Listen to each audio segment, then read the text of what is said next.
Beijing wants more business with Europe, but there's growing skepticism in the EU on this topic of trade with China. Well, that's our topic for this week's DW Business Special. I'm Stephen Beardsley in Berlin, and my guest today is Niclas Poitiers, who focuses on Chinese relations with Europe for the Brussels-based think tank Bruegel. Niclas, thank you for coming on our show. Before we launch into the details of this conversation, I want to begin with a very general question, and that is, will Europe ultimately alter its approach to trade with China? Thank you for having me. I think we already see that the EU is changing its approach towards China. We come from a world where most people in Europe believed in change through trade, but now after the Russian invasion of Ukraine, but also after the upheaval through the pandemic, people became much more anxious about the interdependence with authoritarian regimes and became more aware of the risks that are in our economic interdependence with other countries around the world. All right, let's get into some more of the details, the context behind our conversation. Niclas just mentioned the war, of course. Well, and just in the past few days, we've seen that Li Qiang, China's new premier, has made his first official overseas trip this week to Europe. His message, business ties between Europe and China should be even closer. Now, Qiang met with the leaders of both Germany and France. He said that to shore up the struggling global economy, that Europe and China need to be working closer and not setting up new trade barriers with China, as the US, for example, has done in recent years. Now, Qiang said he believed that most German industry players would in fact not view his country as a risk, ultimately. And China is in fact Germany's top single trade partner. All right, let's go back to my guest, Niclas Poitiers. Before we get into Qiang's message, why did the new Chinese premier choose Europe for his first official overseas trip? What is this emphasizing? So I think for China, Europe is one of the key trading partners, together with the United States, with the second or the third biggest economy in the world. And as the United States becomes increasingly hawkish towards China, the question becomes, where would Europe stand in this? And China has become quite cozy with Russia recently, or we have, at least in Europe, there was a perception that China has maybe at least stayed neutral, if not kind of weighed in on their side of Russia in this war. And this has led to an increasing hawkish stance in Europe as well. It cannot be in the Chinese interest to see a further hardening of the European position. It is a big risk for them that Europeans might align even closer to the United States in their conflict towards in the US conflict with China. Therefore, it is a key question for China how Europe will stand on this. And I think this might be one of the reasons why China has chosen Germany as one of the key economies in Europe as the first visit. Do you believe that Europe is still seen as in play to some extent by China? It's being pulled on the one hand by the US, as you mentioned. Of course, China has these close economic relations with Europe. Do you believe that that Beijing thinks, look, the jury is still out on which way Europe's going to go? So I think, in a way, Europe is pivotal. There are other countries that are more on the fence. If you look around the globe, countries like India or Brazil are much more leaning towards China, or maybe much more hedging than Europe is. But in the end of the day, Europe is a key player in the global system, and losing Europe would be a big loss for China, and it would also have repercussion for the global trading system.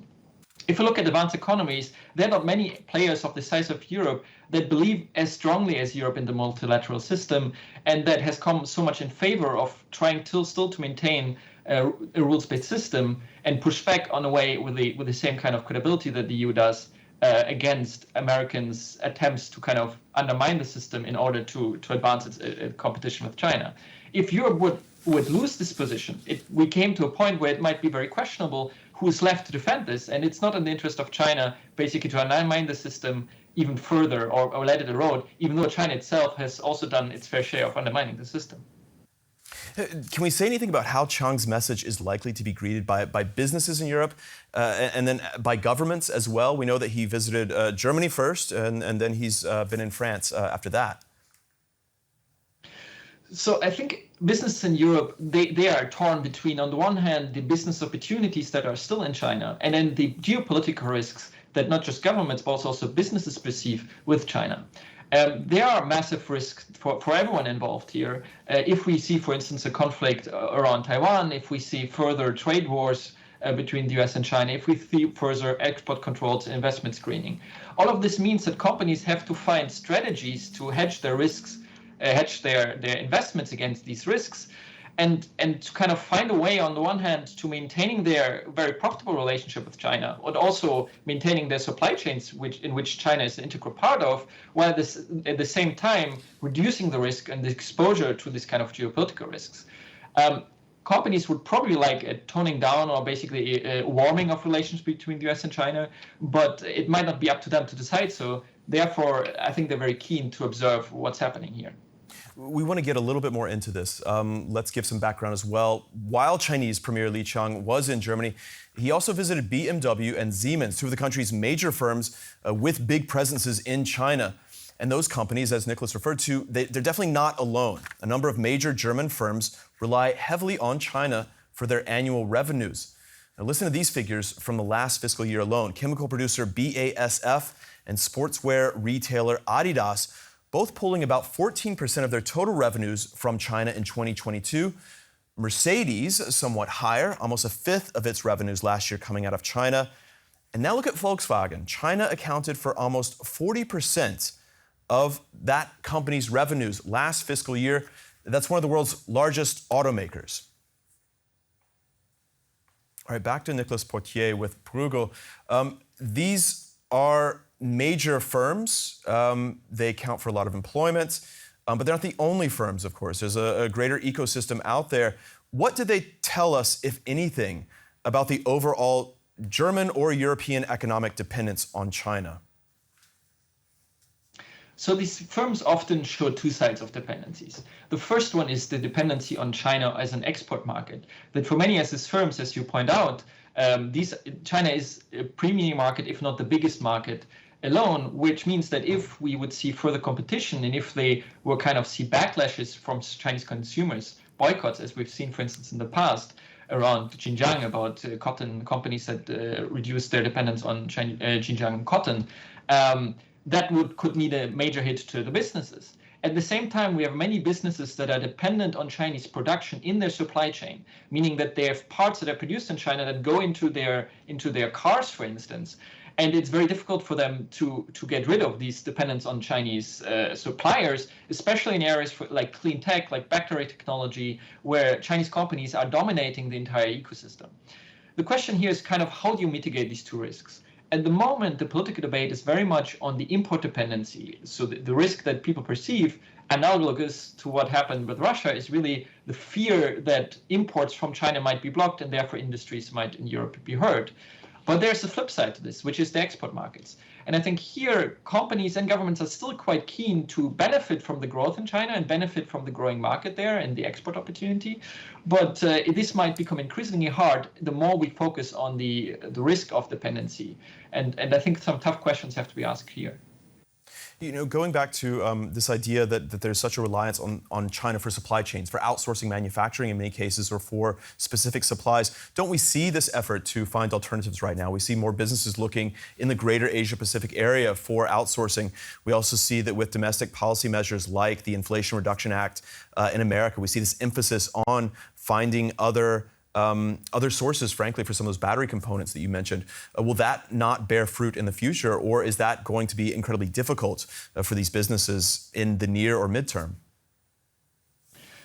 I don't think we can educate that just yet. It is something very difficult to do for the reason that many of these companies have relied for a long time on China, and it will take time to build new supply chains that are independent of China, just because it's not all of these supply chains are completely in the hand of companies. Often it's the supplier of the supplier and the supplier of the supplier and so forth. Like there are many steps in supply chain that are in China, and then not all of them are in control of a company. But at the same time, it's also problematic or difficult for the reason of just the size of China as a supplier. It's very difficult to find, you can't find any individual country that could just replace China. The one that comes often to mind is India, which is a very different economic structure, making it difficult as a direct comparison. Therefore, companies will have to find many different other countries they invest in, and this makes it, of course, much more difficult. At the moment, the political emphasis is on reshoring, which is probably not something that is really the main part of the strategy for companies, for the simple reason that wages and costs are too high and they're not comparable So many of the things that a company might do in China is not something that will be commercially viable in the US or Europe. Therefore, they have to look to other countries. And here, I think the search is on, and the question is still open: how quickly and how effectively companies will be able to reduce their reliance. It sounds like what we can say explicitly is that these kind of trade disputes will lead to higher costs more than likely, whether it's for finding and identifying and building out these components. We're talking about oftentimes critical minerals for battery components, or whether it's bringing, as you said, bringing production chains back, reshoring, as we say, back to the home country. Is it fair to say for consumers it's going to lead to higher prices ultimately? Indeed. So this means basically reducing economic efficiency to the advantage of reducing risk in the future. And this will mean that the alternative sources are more likely more expensive. This means two things. The first thing is that companies will need to some extent the help of governments, because the competitors that do not do this kind of reducing of their risks might be cheaper and therefore outcompete companies that do. So it's not just up to companies, but it will also be up to governments to create the incentives that companies can do this effectively. But it also means that consumers will have to pay higher prices. And the kind of shortages that we experienced during the corona crisis and the inflation that we experienced because of the breakdown of supply chains give us a taste of what might be in store if we see a really escalation of conflicts with China, if we see a breakdown of supply chains. But it also gives us an indication of how expensive it might be to build alternative supply chains, how difficult it might be, and that basically what might the effect be: higher consumer prices. And I think that the jury is still out if actually consumers are willing to pay these higher prices, and if we not see a political backlash at some point, if the reshoring and friendshoring agenda goes further along, that at some point consumers will say, no, this is getting too expensive, we are not willing to pay this anymore, we rather keep our reliance on China. At the same time, we can also say that it may be out of businesses' hands to some extent, should there be some sort of attack on Taiwan, for example, and then sanctions come into play. Can you help us understand, help our viewers understand what that means for businesses when they look at the entire risk scenario in China when we're talking about sanctions? We've seen this with Russia, for example, but China seems to have so much more networks, of course, business chains, supply chains, and whatnot. So we had a very direct dependence on Russia, which meant that the effect of the war and the sanctions was very direct on us in Europe. Yet Russia, the Chinese economy is an order of magnitude larger than the Russian one, and our dependence is much more complicated because the things we trade with China are much more advanced goods. It's not just energy commodity, as was the case with Russia, but it's basically our entire supply chains. This means that it will be much more difficult to replace China, and the effects will be much more broadly. So there's basically there might be two types of effects we will see. The first one is basically if we get into a conflict with China, we will see a massive trade war. We might see a complete breakdown of supply chains, which will hike the cost of everything where we're dependent on China. At the same time, there is the issue of semiconductors, where the vast majority of high-end semiconductors are produced on the island of Taiwan. And if we see, for instance, a blockade, it doesn't even have to be a war, just a blockade of Taiwan by the Chinese Navy, then we will basically see a breakdown of our supply chain of high-tech goods that rely on these type of semiconductors. Both of these risks are really substantial and could mean a massive global recession, which we all have an interest to avoid.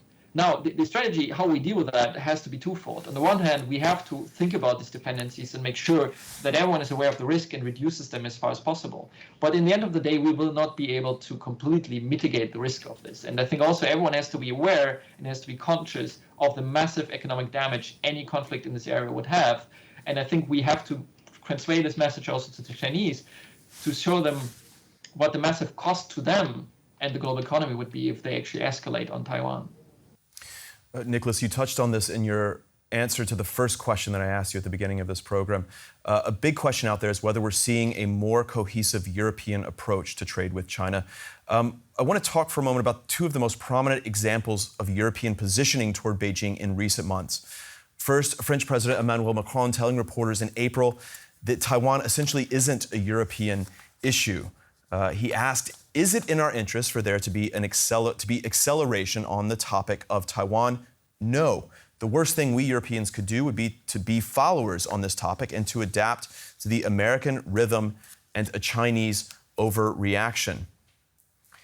Now, and then there's this just a few weeks ago from the G7 group of major economies. In their communique at the end of their meeting, this is what they wrote. They said, "We are not decoupling," this is in reference to China, of course, "we are not decoupling or turning inwards. At the same time, we recognize that economic resilience requires de-risking and diversifying. We will take steps individually and collectively to invest in our own economic vibrancy." That's a lot of what Niclas has been talking about with these ideas of reshoring and some of the complications of that. Back to Niclas, you argued that the EU has been making progress in forming a collective position on China, but is that really true given the massive space, seemingly, between statements like Macron's and those of the G7, of which, of course, France is a member? Is that more cohesive? Or are we seeing sort of sporadic comments? I think there's still somewhat, there's two different bodies, right? There's G7, which includes the United States, which is much more hawkish than Europe on China. And then there's the EU debate. And I think in the EU itself, there's a lot of questions of what should be our strategy here. How much should we basically weigh on the side of the United States, where this kind of try to find a third way? But I would argue that we got quite a long way where we just before the pandemic. Let's recall that it's not that long ago, just a few years, where we basically signed an investment agreement with China, an investment agreement that is basically dead in the water right now because of sanctions that the Chinese have put on the European Parliament, because of the Chinese response to the corona pandemic, and basically Chinese neutral positions on Russia. It seems impossible to pass this now. Where we got from this position to a position now where at the EU level we embrace a position of de-risking, where I think everyone agrees on the risk that is there. We might not agree exactly on what might be the strategy here and what might be the strategy of that we should pursue towards China, but I think we got much more closer to a common language, and there's a common understanding of the risk that is there. So I think we made quite a lot way there. And that doesn't mean that there's different views on where we would stand and how big the risk is. And I think there's actually also maybe some disagreement on what might be the right strategy. I think some reflection, I don't want to interpret Macron's words here or what might be his motivation, but I think some of the concerns here is that basically this stark focus that everyone has in the world right now on Taiwan might actually make a conflict more likely, because it's a focal point of this great power competition that we see, and that maybe shifting the conversation somewhere else might be helpful even to avoid conflict there. But it doesn't mean that Europe is neutral in this position. And I think most, even the French would in their strategy would agree that we should support Taiwan as a democracy in its struggle, or maybe its question about where it should sit between the United States, how it should kind of manage this policy towards China. And to be fair, I think France has later made that clear that they do not support any change of the status quo through Chinese aggressiveness. Definitely. But of course, those Macron statements at the time causing a lot of concern about European, a cohesive message towards China. You say that progress has been made in that kind of European message, but isn't, as so often is the case in the EU, isn't really that gulf between European policy and domestic policy really yawning in this case? When you look at the German auto industry alone, for example, we saw those figures, 40% of revenues from Volkswagen, for example, coming from China.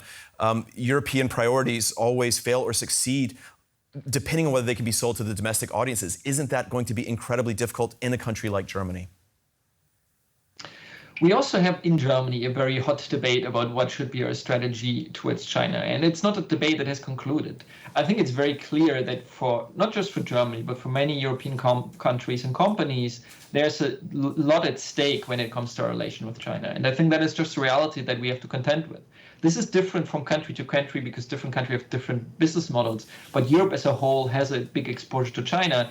And we also have a high interest in trying to find a way how we can manage the different interests that we have with China, and kind of avoid basically further erosion of norms, of international norms, of a further escalation of competition, and basically also to avoid China picking on the smaller member states, which is what we have seen in the case of Lithuania not so long ago.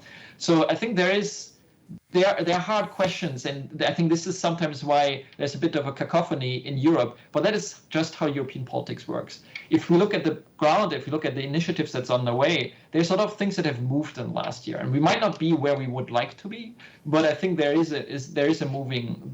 The debate is advancing. There, I think we become much more realistic and much more on these tools. The question is always with these kind of things, to which extent are member states willing to concede national interests for more European general interests? But that is nothing new, and that is something that always been the case. So I'm of the optimistic camp. I see the progress that we've been made. I see the tough, different interests that we have. Looking at that, I would say we're in a much better position than we were just a few years ago. All right, so we've done a good job bringing this conversation back to the central tension in European politics. As Niclas said, moving national interest towards European interest. With that, I want to thank our guest for today's discussion, Niclas Poitiers. This is obviously a topic we could continue to talk about for a while. Niclas is a research fellow at Bruegel. Niclas, has been a great discussion. Thank you very much. And I would like to thank all of you watching at home for watching. Be sure to tell us what you think in the comments. Ask the questions I didn't ask. Point out what you maybe didn't understand or what perhaps doesn't make sense.